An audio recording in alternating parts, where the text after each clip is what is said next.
Berapa dibayar, padahal itu resikonya juga besar gitu ya. Jadi orang menimbang risiko itu every time di dalam kehidupan kita akan selalu menimbang risiko. Cuma kiranya di dalam bisnis banyak yang nimbang aja nggak mau. Jadi karena nggak mau nimbang, satu, jadi langsung bergerak karena ketakutan.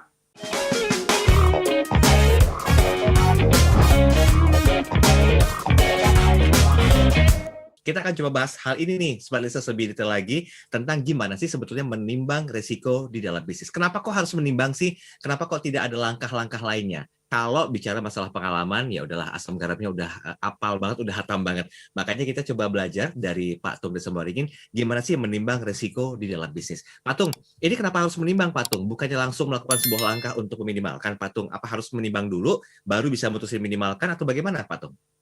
Ya, jadi ternyata di dalam kehidupan kita harus menimbang risiko, gitu ya. Termasuk di dalam bisnis dan termasuk di dalam misalnya kalau kita menimbang obat, misalnya orang yang kena COVID sekarang kan antara risiko dengan benefitnya. Kalau risikonya kecil, benefitnya tinggi, ya sudah. Tetapi kalau orang misalnya kena COVID itu merasa bahwa obat-obatan tertentu yang harganya seajubilah mahalnya, itu bermanfaat, kayak sekarang banyak yang nimbun, awas ya, ditangkap polisi baru tahu rasa kan gitu ya. Tapi ya bagi orang-orang yang sudah kepepet, wah mereka tetap dianggap tidak apa-apa nimbun, yang penting ada daripada tidak ada kan gitu ya. Makanya tugasnya pemerintah untuk ngawasin dan kita juga membantu pengawasan juga untuk menyediakan ketersediaan. Kok ketersediaannya banyak, akibatnya penimbunannya tidak ada. Tetapi kalau orang merasa wah ini sudahlah daripada mati, ini kelihatannya canggih, berapa ya dibayar. Berapa dibayar, padahal itu resikonya juga besar gitu ya. Jadi orang menimbang risiko itu every time di dalam kehidupan kita akan selalu menimbang risiko. Cuma kiranya di dalam bisnis banyak yang nimbang aja nggak mau. Jadi karena nggak mau nimbang, satu, jadi langsung bergerak karena ketakutan, jadi menghindar. Yang kedua, karena nggak nimbang, ngambil keputusan yang berisiko, mengakibatkan kehidupan keuangannya berantakan. Seperti yang saya dengar cerita satu orang di Singapura yang sudah umur 79, orang paling kaya, sudah naiknya mobilnya ya sudah Rolls Royce gitu ya, umur 79, berakhir triliunan, habis semua. Semua. Terus kemudian berakhir di penjara, rasanya kok nggak enak banget dan itu ya. Jadi kenapa? Menurut saya karena dia merasa bahwa mendapatkan peluang. Minyak dari harga 70 turun jadi 50. Wah ini tidak mungkin turun terus. Pertimbangannya dia betul. Sebetulnya pertimbangannya dia plus minus ada masuk akalnya. Tetapi dia tidak menimbang risikonya sesuai. Risiko itu ada dua, nanti kita akan belajarnya. Risiko dalam bisnisnya dan risiko terhadap dari diri kita sendiri.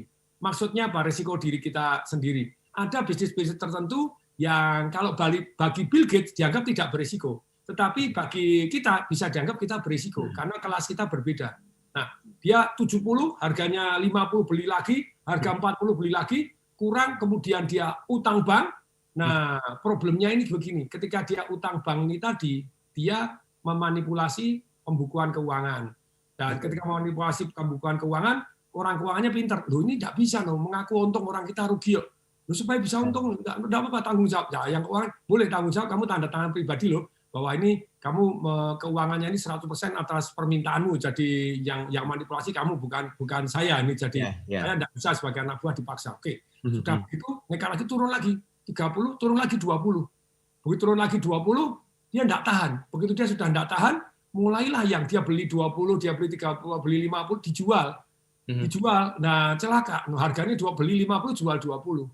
Waktu berlalu, betul. Sebetulnya naik sungguhan, naik jadi 50, naik jadi 70, wah sebetulnya naik gitu loh ya, naik, tapi kan dia sudah terlanjur jual, hartanya sudah habis semua, dalam arti utangnya terpaksa harus bayar, stoknya minyaknya sudah terlanjur dijual dengan harga 20, pada harga sekarang 70, sebenarnya dia total-total sudah menang gitu, tetapi karena dia sudah tidak tahan, jadi dalam bisnis itu seringkali begini, ingat kata-kata saya, tahan mana atau mana tahan? Kalau Anda sudah mana tahan, Anda goodbye. Kalau tahan mana nih, saya masih tahan. Banyak menangnya Anda gitu ya, sometimes gitu. Jadi saya di emas, di perak itu saya ya tahan mana gitu ya, saya tahan. Makanya sampai di broker saya kan tidak boleh beli lagi. Karena saya beli tidak pernah dijual. Jadi tidak boleh. Wah, ini sampai orang broker saya ngomong, mohon maaf atau dari 100 orang yang trading emas dan perak, dia bilang trading emas dan perak, Ya, yang untung cuma satu Pak Tung doang. Saya bilang, saya bukan trading, woi. Saya bukan speculating, saya bukan trading, saya investing gitu ya. Dan saya aset alokasi. Jadi kalau turun, loh Pak Tung masih pakai margin, saya pakai margin. Margin saya 1:2 saja, tidak banding 5 banding 3.000. Banyak orang yang forex 1:3.000, you die gitu. Anda harus hati-hati sekali lah. Inilah yang namanya manage risiko hari ini yang kita akan bahas. Entah Anda mau di forex, Anda mau di Bitcoin. Pada waktu Bitcoin mau meledak tinggi-tinggi, saya bilang nih loh, dalam sejarah Bitcoin bisa loh turun 80% itu bukan hanya sekali. Saya ngomong gitu, oh ini old man, ini enggak loh, Anda baca dulu yang lengkap. Itu bagaimana memanage risiko, menimbang risiko ini, risiko bisnisnya, termasuk risiko kita. Ingat ya, risiko ada dua. Risiko di dalam bisnis, yang kedua adalah risiko untuk diri kita sendiri. Jadi bisnisnya bisa berisiko, tapi untuk kita enggak berisiko. Kayak tadi saya, peraknya mau turun, mau gini, saya enggak berisiko. Karena mau margin, istilahnya margin call mau kena, saya tambahin lagi. Jadi kalau turun sampai bawah, lu saya tambahin kan nggak pernah hilang. Lu pada akhirnya naik juga, lah ya naik juga. Begitu naik, saya marginnya 1:2. Jadi kalau kalah sekali, kalau menang 2 kali. Jadi turun beli. Saya aset alokasi. Lah ini beda dengan trading. Jadi kita akan belajar hari ini di dalam bisnis ataupun dalam investing, termasuk di dalam saham, termasuk istilahnya ya investasi dalam bisnis ini, apa sih yang kita harus pertimbangkan dalam mempertimbangkan bisnis, dalam mempertimbangkan risiko dan ngambil keputusannya seperti apa. Ya. Tapi begini Pak Tung, dari statementnya Pak Tung sendiri ini sebenarnya menarik sih ya. Kalau kita bicara masalah ada 2 hal yang harus dipertimbangkan. Tadi Pak Tung mengatakan dalam bisnis dan juga dari dalam diri sendiri. Mana yang lebih prefer harus dilakukan dulu? Apakah kita harus menimbang risiko dari diri kita sendiri dulu, agar bisa tenang berpikir, baru masuk aktualisasinya ke dalam bisnis, atau kita mikir ke dalam bisnis dulu, resikonya perlu kita timbang, ya diri kita mantar belakangan lah ya, yang penting kita masih bisa mikir. Ini yang better yang mana Pak Tung? Prinsip yang paling dasar adalah diri kita sendiri. Jadi jangan ikut-ikutan orang lain. Oke, ya. Jadi, maksudnya jangan ikut-ikutan orang lain. Itu saya seringkali kalau investasi, kalau apa. Contoh kemarin kan saya mau mulai ngajar untuk program persiapan pensiun di Pegadaian. Termasuk di Mandiri, termasuk di Telkomsel, kan gitu ya, program persiapan pensiunnya. Nah, selalu kan saya bilang, kamu pensiun punya duit berapa selama ini nabung? 500 juta. Nah, kan dia bilang 500 juta. Langsung kalau program persiapan pensiun yang lain kan, itu apa, ternak lele, ya boleh belajar ternak lele. Terus kemudian ternak mutiara, pergi ke Lombok, banyak turnya sih, prakteknya bakalan jarang kan gitu. Kalau saya ini loh, Anda nih ada minimart, ini ada franchise cafe, ini ada franchise untuk laundry. Mari kita timbang risikonya, kita nimbang. Terus kemudian, wah ini kelihatannya paling aman, termasuk menguntungkan laundry Pak. Ini termasuk ini dari sejarah, dari ada angka-angkanya semua atau dari statistik di masa lampau. Tapi saya bilang, wah buka berapa? 500 juta. Pak Tung, kalau gitu saya punya 500 juta, saya buka laundry aja. Saya bilang, no, enggak boleh. Anda nimbang risiko Anda sendiri. Anda tak hanya 500 juta, ini kelemahan para pensiun. Apa yang terjadi? 500 juta, dia dapat duit 500 juta, beli satu franchise-nya geletak. Jeblok, terus asetnya tinggal dijual-jual, tinggal 100 juta. Waduh, tobat lagi.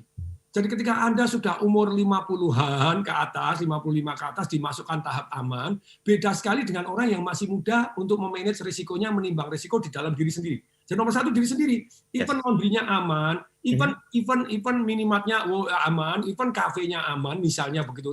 Tentu amannya berbeda-beda. Seperti yang saya cerita tadi, obat semuanya efek samping masing-masing, Anda harus timbang, jangan ngawur kan gitu ya. Makanya lebih baik konsultasi sama dokter gitu ya. Dokter jangan satu doang, kalau satu doang seringkali pendapat dokter ya mohon maaf gitu ya. Jadi ada satu dokter dengan dokter yang lain juga berbeda. Makanya second opinion, third opinion boleh. Nah demikian juga nimbang risiko. Setelah Anda tanya-tanya, oh ternyata laundry lumayan aman sih Pak ini gitu ya. Luput kita akan pindah tempat. Tapi kan tetap ini. Nah terus gimana? Saya punya 500 juta. Risiko yang bisa Anda ambil berapa kalau Anda sudah pensiunan? Menurut saya, daripada 500 juta Anda gebuk semua, buka satu franchise, terus kemudian nggak jalan, you die, gitu ya. Nah, apa yang perlu dilakukan? Ya Anda 50 juta dulu aja lah, keroyokan bareng-bareng sama teman-teman. 50 juta, ternyata bagus Pak ini. Wah, 33% income-nya, udah 39% Pak, ini bagus nih. Nah, setelah 50 juta, sudah mulai percaya diri, kalau 50 juta sudah menghasilkan, lumayan. Nah, oke, boleh nggak Anda kemudian buka lagi yang kedua, 50 juta lagi? Boleh. Tapi kalau dari saya maksimum kalau Anda di dalam bisnis kalau sudah umur 55 ke atas ya 50%. 50% taruh yang aman dan menguntungkan. Sabar dulu. sabar dulu. Ada yang tanya, itu 500 juta Pak. Kalau 250 juta sudah masuk ke laundry, lumayan 1 tahun dapat 125 juta. Kalau misalnya yang 50% atau 30% dapat 30 juta, dapat tambahan, lumayan Pak, lumayan. Misalnya kalau 10% atau 30% ya dapat 90. Kalau 300 juta deh, misalnya 300 juta, Anda dapat 30%, ya 90 juta setahun, lumayan lah Pak untuk hidup, ya pas-pasan masih kurang. Nah, tapi kalau saya duitnya cuma 100 juta, terus bagaimana saya pada waktu pensiun? Saya ajarin, ya mulailah bisnis tanpa risiko. Goblok. Ya loh, apa itu? Mohon maaf gitu ya. Ya jadi maklar. Anda belajar begini, jadi ternyata ada loh bisnis-bisnis, mohon maaf, kadang saya menggunakan kata-kata kasar, mohon maaf, sekali lagi mohon maaf. Kita maafin Pak. Seminar kan guyon, jeder gitu, orang oh ya. Lu ada toh bisa tanpa modal? Bisa.